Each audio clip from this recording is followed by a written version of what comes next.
कभी कभी कुछ जगहें ऐसी होती है जहां हवा भी सवाल पूछती है और पेड़ सिर्फ पेड़ नहीं रहते। आज मैं आपको एक ऐसी सच्ची घटना सुनाने जा रहा हूं जिसे सुनने के बाद आप कभी भी रात में अकेले किसी पुराने पेड़ के पास जाने की हिम्मत नहीं करेंगे। यह कहानी है भूतिया पेड़ की। मध्य प्रदेश के एक छोटे से गांव चंद्रपुर में एक बहुत पुराना बरगद का पेड़ था। गांव वाले उसे मौत का पेड़ कहते थे। दिन में वह बिल्कुल सामान्य लगता, लेकिन जैसे ही सूरज ढलता उस पेड़ के आसपास का माहौल बदलने लगता। पंछी अचानक उड़ जाते, हवा रुक जाती और पूरा इलाका मानो सांस लेना भूल जाता। गांव में सख्त मना था, सूरज ढलने के बाद उस पेड़ के नीचे कोई नहीं जाएगा। लेकिन हर कहानी की तरह यहां भी किसी ने चेतावनी को मजाक समझ लिया। रवि शहर से आया हुआ एक पढ़ा लिखा लड़का। उसके पिता की पोस्टिंग गांव के स्कूल में हुई थी। रवि को भूत प्रेत पर विश्वास नहीं था। गांव वालों की बातें सुनकर वह हंसता था।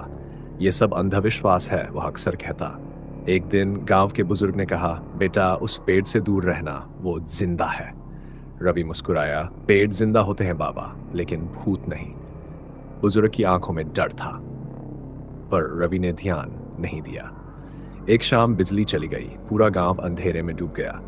रवि टॉर्च लेकर बाहर निकला। उसे मोबाइल नेटवर्क पकड़ने के लिए थोड़ा आगे जाना था। अनजाने में उसके कदम उसी रास्ते पर बढ़ गए जहां भूतिया पेड़ खड़ा था। जैसे ही वह पास पहुंचा, टॉर्च अपने आप बंद हो गई।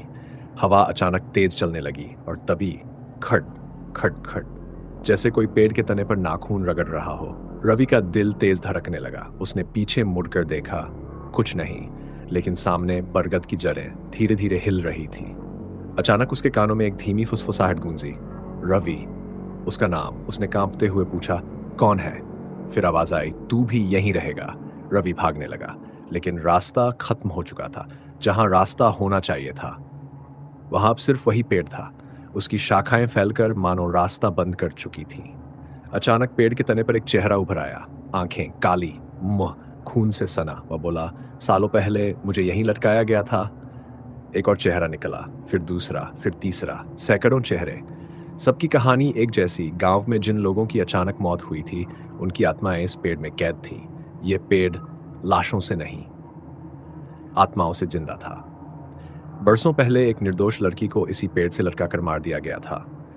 उसकी आत्मा ने मरते समय कहा था, जो भी यहां आएगा वो यही मेरा बन जाएगा। उस रात से यह पेड़ श्रापित हो गया। जो भी रात में इसके पास जाता वापस नहीं आता।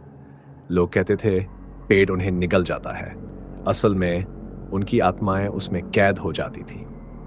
रवि जमीन पर गिर पड़ा। उसने भगवान का नाम लिया। तभी पेड़ की एक जड़ उसके पैर से लिपट गई, फिर दूसरी, फिर चिल्लाया, मुझे छोड़ दो। पेड़ हंसा। जो सच को चुनौती देता है वो सबसे पहले मरता है। धीरे धीरे रवि को अंदर खींच लिया गया। उसकी चीख पूरे जंगल में गूंज गई और फिर सन्नाटा। सुबह गांव वालों ने देखा, पेड़ के तने पर एक नया चेहरा था, रवि का। आंखें खुली थी, लेकिन आत्मा नहीं थी। उस दिन के बाद उस पेड़ के पास कोई नहीं गया। सरकार ने रास्ता बदल दिया। पेड़ आज भी वहीं खड़ा है और कहते हैं, अगर आप रात में वहां से गुजरे तो कोई धीमी आवाज आती है, रुको, अभी कहानी खत्म नहीं हुई। क्योंकि कुछ पेड़ जड़ से नहीं, मौत से उगते हैं, और जब वो बुलाते हैं तो लौटने का रास्ता खुद अंधेरे में खो जाता है। अगर आपको ये डरावनी कहानी पसंद आई हो तो इसे लाइक ज़रूर करें, और ऐसी ही सच्ची, रहस्यमयी, डरावनी और अनसुनी कहानियों के लिए हमारे चैनल को सब्सक्राइब करना मत भूलिए। रहस्य कार्तिकेय, क्योंकि यहाँ हर कहानी के पीछे एक ऐसा रहस्य होता है जो आपकी नींद छीन सकता है। मिलते हैं अगली डरावनी कहानी में।